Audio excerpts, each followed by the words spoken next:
মানব জীবনে নবীজি সাল্লাল্লাহু আলাইহি ওয়াসাল্লামের উম্মতের প্রতি যে ব্যাকুলতা, ভালোবাসা এবং অঝোর কান্না রয়েছে তা মানব ইতিহাসের এক তুলনাহীন ও পরম বিস্ময়কর অধ্যায়। সৃষ্টির সূচনা থেকে প্রলয় পর্যন্ত যত নবী ও রাসূল পৃথিবীতে আগমন করেছেন, প্রত্যেকেই নিজ নিজ জাতির হেদায়েতের জন্য মেহনত করেছেন।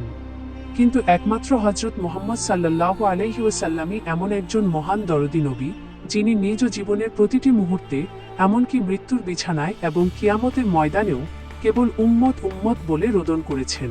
নিচে নবীজি সাল্লাল্লাহু আলাইহি ওয়াসাল্লামের এই অতুলনীয় কান্না এবং উম্মতের প্রতি সীমাহীন মায়ার আরও বিস্তারিত ও গভীর প্রেক্ষাপট তুলে ধরা হলো। ১. উম্মতের প্রতি নবীজির সাল্লাল্লাহু আলাইহি ওয়াসাল্লামের অন্তহীন ব্যথার মূল কারণসমূহ। জাহান্নামের ভয়াবহতা থেকে উম্মতকে বাঁচানোর আকুতি। রাসূলুল্লাহ সাল্লাল্লাহু আলাইহি ওয়াসাল্লাম স্বচক্ষে বা ওহীর মাধ্যমে আখিরাতের ভয়াবহ আযাব ও জাহান্নামের শাস্তি দেখতে পেতেন। তিনি জানতেন তার উম্মতের একটি বড় অংশ অবহেলা ও গুনাহের কারণে সেই আগুনের মুখোমুখি হবে। এই ভয়ে তার কোমল হৃদয় সবসময় ব্যথিত থাকত এবং তিনি চোখের জলে বুক ভাসাতেন। আল্লাহর দরবারে উম্মতের জন্য নাজাতের ফরিয়াদ, দিন বা রাতের একটি বড় অংশ তিনি উম্মতের মুক্তির জন্য কান্নাকাটি করে কাটিয়ে দিতেন। সাহাবীরা রাদিয়াল্লাহু তাআলা আনহু অনেক সময় দেখতেন যে তিনি সিজদায় গিয়ে দীর্ঘ সময় ধরে নীরবে কাঁদছেন এবং আল্লাহর কাছে উম্মতের নাজাতের ভিক্ষা চাচ্ছেন। কোরআনে বর্ণিত হৃদয়ের কোমলতা ও দয়া। আল্লাহ রাব্বুল আলামিন পবিত্র কোরআনে সূরা আত-তাওবার শেষাংশে ইরশাদ করেছেন, অবশ্যই তোমাদের কাছে এমন একজন রাসূল এসেছেন যিনি তোমাদের মধ্য থেকেই তোমাদের যে কোনো কষ্ট বা বিপদে তিনি অত্যন্ত বেদনা অনুভব করেন। তিনি তোমাদের কল্যাণকামী, আর মুমিনদের প্রতি তিনি অত্যন্ত স্নেহশীল ও দয়ালু। সূরা আত-তাওবা 128-2। হাদিসের আলোকে নবীজি সাল্লাল্লাহু আলাইহি ওয়াসাল্লামের হৃদয় বিদারক কান্নার দৃশ্য। হাদিস শরীফে নবীজি সাল্লাল্লাহু আলাইহি ওয়াসাল্লামের উম্মত প্রীতির বহু মর্মস্পর্শী ঘটনা বর্ণিত হয়েছে। আম্বিয়াগণের দোয়ার আয়াত পাঠ ও কান্না। একবার রাসূলুল্লাহ সাল্লাল্লাহু আলাইহি ওয়াসাল্লাম পবিত্র কোরআনের দুটি বিশেষ আয়াত তিলাওয়াত করলেন।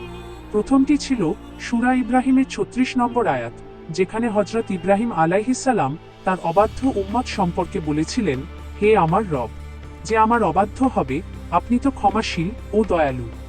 দ্বিতীয়টি ছিল সূরা আল মায়েদার ১১৮ নম্বর আয়াত, যেখানে হযরত ঈসা আলাইহিস সালাম তার জাতির বিষয়ে বলেছিলেন, যদি আপনি তাদের শাস্তি দেন তবে তারা তো আপনারই বান্দা। এই আয়াত দুটি তিলাওয়াত করার পর নবীজি সাল্লাল্লাহু আলাইহি ওয়াসাল্লাম দুহাত তুলে আল্লাহর দরবারে হাউমাউ করে কেঁদে ফেললেন এবং বললেন, হে আল্লাহ, আমার উম্মত, আমার উম্মত। জিবরাইল আলাইহিস সালামের মাধ্যমে আল্লাহর সান্ত্বনা। নবীজির এই অঝোর কান্না দেখে আল্লাহ তাআলা মহাসম্মানিত ফেরেশতা জিবরাইল আলাইহিস সালামকে তার কাছে পাঠালেন এবং জিজ্ঞেস করলেন, হে জিবরাইল, আমার হাবিব কেন কাঁদছেন? অথচ আমি তো সব জানি। জিবরাইল আলাইহিস সালাম এসে কারণ জানার পর আল্লাহ তাআলা তাৎক্ষণিকভাবে সূরা আদ-দুহার শেষাংশের এই সুসংবাদ পাঠিয়ে দিলেন, আর অচিরেই আপনার রব আপনাকে এমন দান করবেন যাতে আপনি সন্তুষ্ট হয়ে যাবেন। সূরা আদ-দুহা ৫। অর্থাৎ আল্লাহ নবীজিকে ওয়াদা দিলেন যে উম্মতের বিষয়ে তাকে কখনোই নারাজ করা হবে না। ৩. কিয়ামতের ময়দানে নবীজির সাল্লাল্লাহু আলাইহি ওয়াসাল্লামের উম্মত প্রীতি। কিয়ামতের সেই ভয়ানক ও বিভীষিকাময় দিনে যখন সূর্য মাথার অতি নিকটে চলে আসবে এবং মানুষ নিজের মা, বাবা, ভাই, বোন ও সন্তান থেকেও দূরে পালাতে চাইবে, সেই দিনটির চিত্র অত্যন্ত ভয়াবহ হবে। অন্যান্য নবীদের আর্তনাদ।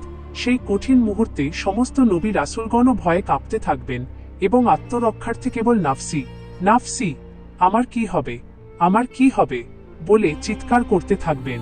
হযরত আদম আলাইহিস সালাম থেকে শুরু করে প্রায় সবাই একই কথা বলবেন, নবীজির মহান ঘোষণা। কিন্তু আমাদের প্রিয় নবী হযরত মুহাম্মদ সাল্লাল্লাহু আলাইহি ওয়াসাল্লাম সেদিনও নিজের কথা চিন্তা করবেন না।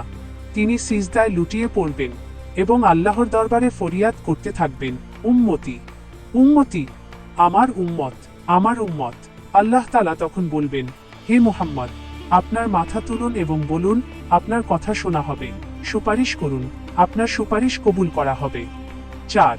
উম্মতের প্রতি এই ভালোবাসার বিপরীতে আমাদের করণীয়, যারা আমাদের জন্য এত চোখের পানি ফেলেছেন, এত কষ্ট সহ্য করেছেন এবং নিজের জীবনের আরাম আয়েশ বিসর্জন দিয়েছেন, সেই মহান নবীর প্রতি আমাদেরও কিছু পবিত্র দায়িত্ব রয়েছে।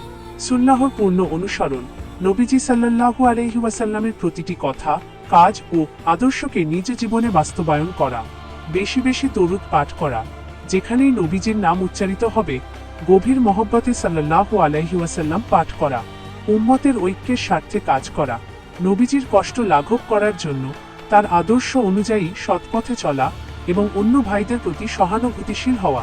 সুতরাং দুনিয়া ও আখিরাতে নবীজি সাল্লাল্লাহু আলাইহি ওয়াসাল্লামের এই অসীম মায়া ও কান্নার কথা স্মরণ করে আমাদের অন্তর সবসময় তার ভালোবাসায় সিক্ত হওয়া উচিত।